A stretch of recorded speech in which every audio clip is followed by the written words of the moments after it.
여러분 안녕하십니까? 이어서 강원 지역 소식입니다. 오늘 새벽 20세 이하 월드컵의 준우승 소식이 들려왔는데요. 강원 지역 곳곳에서도 밤샘 응원전이 펼쳐졌습니다. 젊은 태극전사들을 향한 뜨거운 응원전, 그 현장에 허주희 기자가 다녀왔습니다. U20 월드컵 결승전이 시작되기 2시간 전. 빈자리가 쏙쏙 채워지더니 어느새 1000명을 훌쩍 넘어 대형 체육관을 가득 메웠습니다. 드디어 시작된 태극 전사들의 결승전.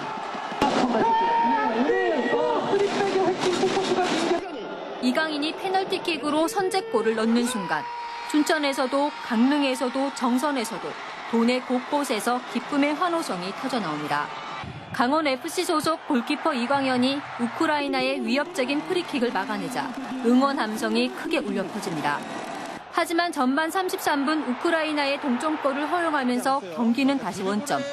후반전에 연달아 2번의 실점이 이어지자 어린 축구팬은 차마 대형 스크린을 쳐다보지 못합니다. 지금 시간이 새벽 3시를 향하고 있습니다. 시민들은 아쉬운 마음에 쉽게 자리를 뜨지 못하고 있습니다. 비록 준우승이지만 그래도 몸 관리 잘해서 다음번에 꼭 결승해서 1등 했으면 좋겠습니다. 우승컵은 들어올리지 못했지만 그래도 시민들은 끝까지 최선을 다한 선수들에게 칭찬을 아끼지 않았습니다.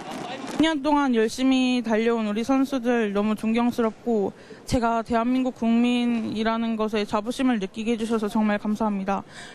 피파가 주관한 한국 남자 축구 사상 첫 결승전 응원을 위해 비 오는 궂은 날씨에도 밤잠을 반납한 시민들. 한복을 곱게 차려입은 할머니들과 색소폰 동호 회원들. 축구를 사랑하는 청소년들과 어린이들까지 시민들은 준우승이라는 새로운 역사를 쓴 젊은 태극 전사들에게 박수를 보냈습니다. MBC 뉴스 허주입니다. 강원도의 여름이 갈수록 길어지고 폭염도 심해지고 있는 것으로 나타났습니다. 올해도 긴 여름이 예상되고 있는데요. 사상 최악의 폭염으로 기록된 작년보다는 덥지 않을 것으로 전망됩니다. 윤하은 기자입니다. 최근 8년간 원주의 평균 여름 일수는 119일. 기상 관측이 시작된 지난 1970년대 92일보다 27일이나 길어졌습니다. 강릉은 97일에서 118일로, 춘천도 95일에서 115일로 20일 이상 늘었습니다.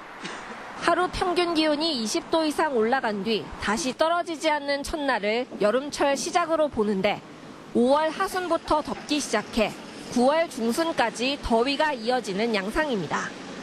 평균 폭염일수와 열대야일수도 증가 추세를 보이고 있습니다. 최고 기온이 33도 이상인 폭염일수는 영서 지역이 6.9일 늘었고 최저 기온이 25도를 넘는 열대야일수도 4.3일 증가했습니다.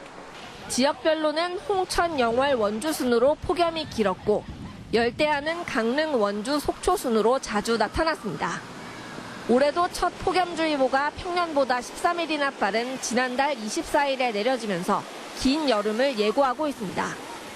하지만 낮 최고 기온이 40도에 육박하며 최악의 폭염을 기록했던 지난해보다는 더위가 덜할 전망입니다. 올해는 지속적인 폭염의 원인이었던 티벳 고기압의 발달이 약할 것으로 예측되어 작년과 같이 지속적이고 강한 폭염 발생 가능성은 적을 것으로 전망됩니다. 온난화의 영향으로 무더위가 빨리 찾아오고 더 늦게 끝나면서 봄, 가을은 짧아지고 여름은 점점 길어지고 있습니다. MBC 뉴스 윤하은입니다. 춘천 지역의 대표 축제인 2019 막국수 닭갈비 축제가 조금 뒤인 밤 9시 폐막 불꽃쇼를 끝으로 그 막을 내립니다. 올해 축제 방문객은 21만여 명으로 축제 기간 집중호우로 방문객이 급감했던 지난해보다 9만여 명이 증가한 것으로 잠정 집계됐습니다. 축제조직위원회는 총괄 감독제를 도입해 전문성이 높아졌고 막국수 주재관과 포토존 운영 등으로 시민과 문화예술인의 참여가 늘어나 방문객 수가 는 것으로 분석했습니다. 강원랜드가 태백 지역 대체 산업으로 진행 중인 치매 등 노인 요양 사업이 진통을 겪고 있습니다. 노인 요양 사업 병상 규모를 놓고 강원랜드와 태백 지역의 갈등이 계속되고 있습니다. 홍한표 기자가 취재했습니다. 강원랜드가 태백 지역 대체 산업으로 지난 2009년 설립한 하이원 엔터테인먼트. 게임과 애니메이션 제작 등 주요 사업의 적자가 이어지면서 2017년부터 휴업 상태지만 사실상 폐업했습니다. 태백시 지역 현안대책위원회는 하이원 엔터테인먼트 대안으로 1,500병상 규모의 치매 등 노인 요양 사업을 제시했습니다. 강원랜드는 타당성 검토 연구 용역 결과 유효 수요가 최대 216명으로 나오자 시설 규모 80병상을 제시했습니다. 용역 결과에 따라서 현재 사업을 추진하려고 준비하고 있으며 향후 수요를 감안해서 확대 추진할 방침입니다. 1,500병상을 제시했던 태백 현대위 측은 80병상은 턱없이 부족하다며 받아들이지 않고 있습니다. 가족들이 또 태백에서 체류하는 그런 시설까지도 저희들은 이제 집어넣으려고 하는 거죠. 그런데 80병상으로 한다고 한다면 환자 가족이 몇 분이나 면회를 오겠으며 시설 규모를 놓고 현안대책위원회와 강원랜드 간 입장 차이가 커 상생협의회가 결렬됐다가 이달 중에 다시 논의할 예정입니다. 노인 요양 사업 시설 규모에 대한 사업성 우려와 논란이 계속되자 일부에서는 다른 대안을 찾아야 한다는 목소리도 나오고 있습니다. MBC 뉴스 홍한표입니다. 동해에서 러시아와 일본으로 가는 카페리 회사가 매각되면서 흘러나온 포항 이전설에 대해 회사 측이 현재는 계획이 없다고 밝혔습니다.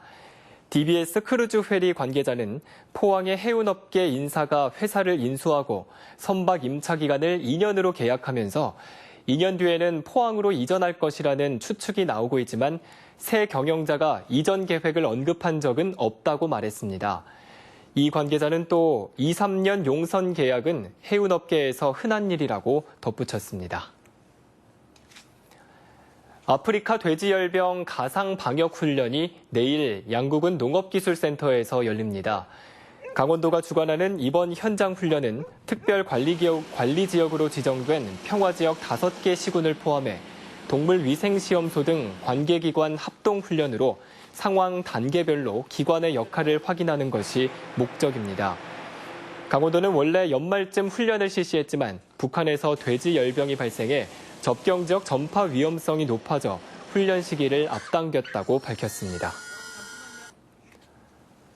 속초와 고성 등 산불 피해 지역에 서울시와 산림청, 강원도가 협력해 서울의 숲을 조성합니다. 이상으로 뉴스데스크 강원을 마칩니다. 시청해주신 여러분 고맙습니다.